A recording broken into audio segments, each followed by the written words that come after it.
Praise the Lord. मसीह यीशु में आपकी सलामती हो। जैसे कि अजीज़ बहन भाइयों, आपको पता है कि हम अपने हर दिन को कलाम मुक़द्दस को पढ़ने और दुआ के वसीले से शुरू करते हैं। सुनाएं आज के इस खूबसूरत दिन को रसूलों के इमाल उसका 13वां बाब उसकी 31वीं आयत से लेकर 47वीं आयत तक तलावते पाक कलाम को सुने। अजीज़ बहन भाइयों, कलाम मुक़द्दस में यूं लिखा है, और वो बहुत दिनों तक उनको दिखाई दिया जो उसके साथ गलील से यरूशलेम में आए थे।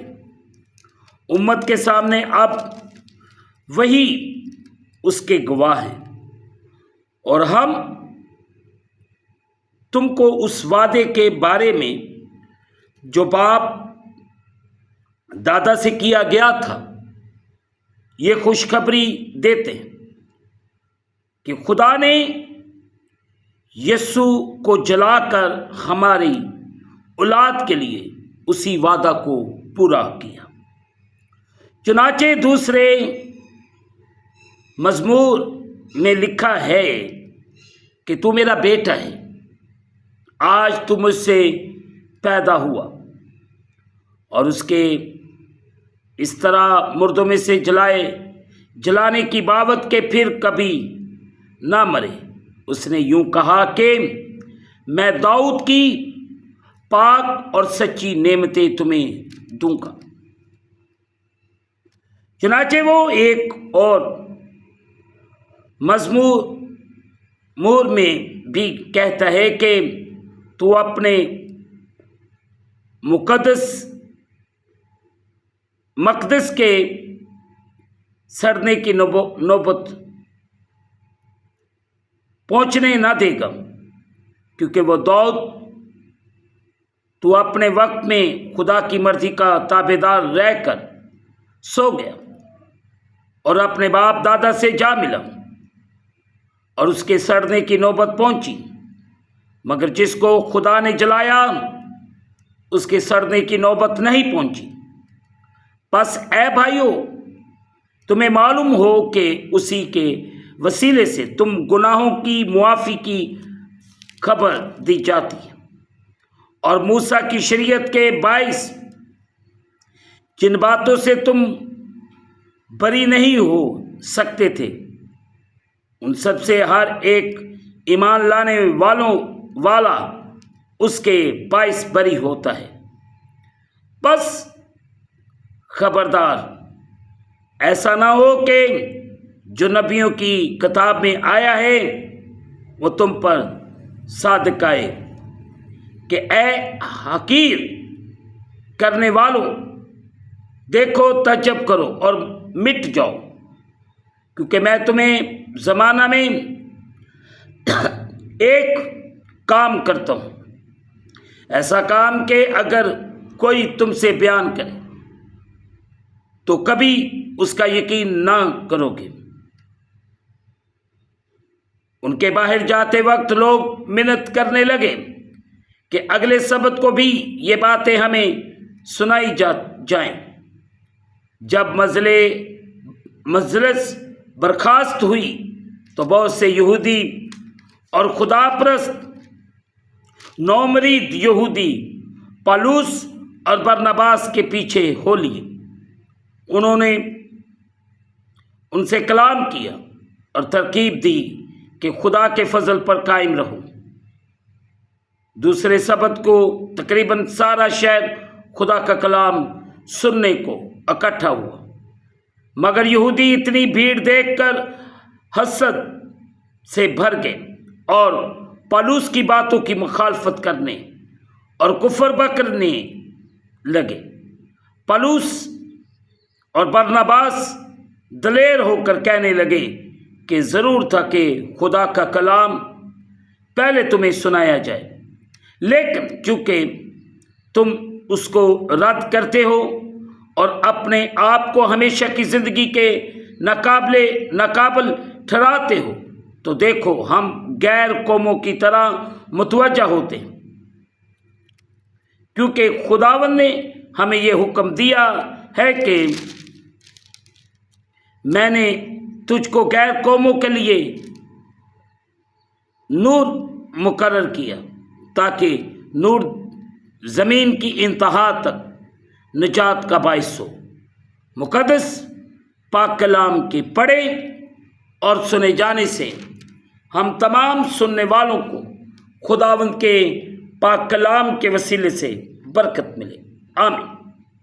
آئے عزیز بہن بھائیو، جو حصہ آج صبح تلاوت کیا گیا ہے، میں اور آپ تھوڑی دیر کے لیے اس پر غور و خوض کریں۔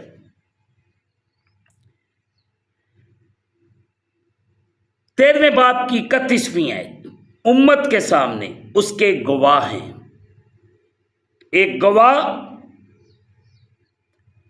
مارتوس وہ ہوتا ہے جو اعمال یا الفاظ سے سچائی کی گواہی دے۔ مسیحی گواہ وہ ہیں جو خداوند یسوع مسیح کے روحانی طور پر بچانے والے کام کی تصدیق اور گواہی الفاظ، اعمال اور طرز زندگی سے دیتے ہیں، اور اگر ضرورت پڑے تو مرنے سے بھی دیتے ہیں۔ گواہی دینے میں 7 اصول کا کار فرما ہے۔ نمبر 1، مسیحی گواہی دینا مسیح خداوند کے تمام پیروکاروں کی ذمہ داری ہے۔ نمبر 2، مسیحی گواہوں کو مشنری ذہن کا حامل ہونا چاہیے، یعنی انہیں زمین کی انتہا تک تمام قوموں میں تمام ثقافتوں کے تمام لوگوں تک مسیح خداوند کے پیغام کو پہنچانے کے لیے پرعزم ہونا چاہیے۔ نمبر 3، مسیحی گواہ بنیادی طور پر مسیح کی زندگی، موت، قیامت، بچانے والی قدرت اور روح القدس کے وعدے کیے گئے انعام کے معنوں کے بارے میں بات کرتے ہیں۔ نمبر 4، مسیحی گواہوں کو روح القدس کو اجازت دینی چاہیے کہ وہ ان کے ذریعے کاہلیت پیدا کرنے، مثلاً لوگوں پر ان کی روحانی ضرورت عیاں کرنا اور انہیں اس بارے میں قائل کرنا کے لیے کام کریں۔ یہ خدا کے خلاف گناہ کے تعلق سے ان کو جرم، اس کے ساتھ مسیح خداوند کے وسیلے سے ایک راست طلب کے لیے ان کی ضرورت اور خدا کے حضور ان کی حتمی جواب دہی سے متعلق ہے۔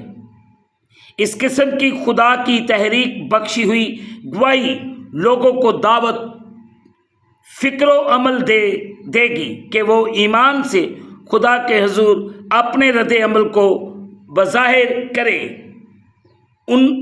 اس کے ساتھ ایک شخصی طلب کو قبول کرے۔ نمبر 5، بعض اوقات مسیحی گواہ دکھ اٹھائیں گے۔ لفظ شہید گواہ کے لیے استعمال ہونے والے یونانی لفظ کا مفہوم پیش کرتا ہے، مثلا جو ایک مقصد یا عقیدے کے لیے جان دے۔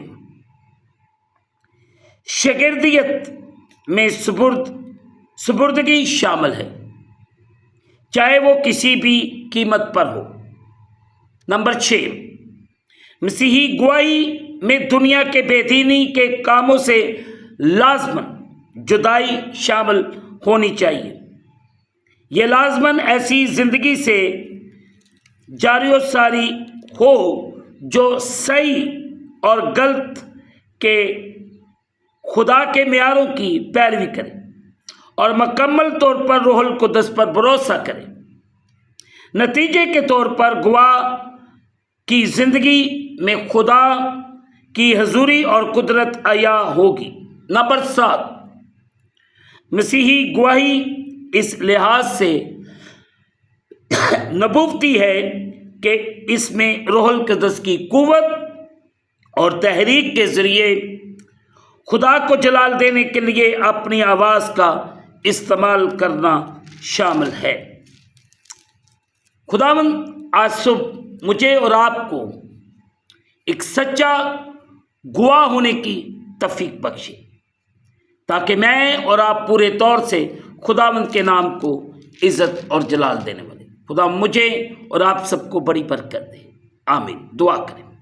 कादिर मतलब खुदा, तेरा शुक्र अदा करते हैं इस वक्त के लिए और इन लम्हात के लिए जो तू बार हमारी ज़िंदगी के अंदर बख्शता है कि तेरे पाक पवित्र जलाली नाम को इज़्ज़त और जलाल दिया जाए। इस वक्त जितने तेरे प्यारे बेटे बेटियां तेरी पाक हजूरी में झुके हुए, इन सब पर रहम कर, फजल कर और बड़ी बरकत, और अपने कलाम के मुताबिक चलने और बढ़ने की तौफीक दे। और तेरा बेटा यीशु मसीह नासरी हर एक ज़िंदगी के वसीले से इज़्ज़त और जलाल पाता रहे।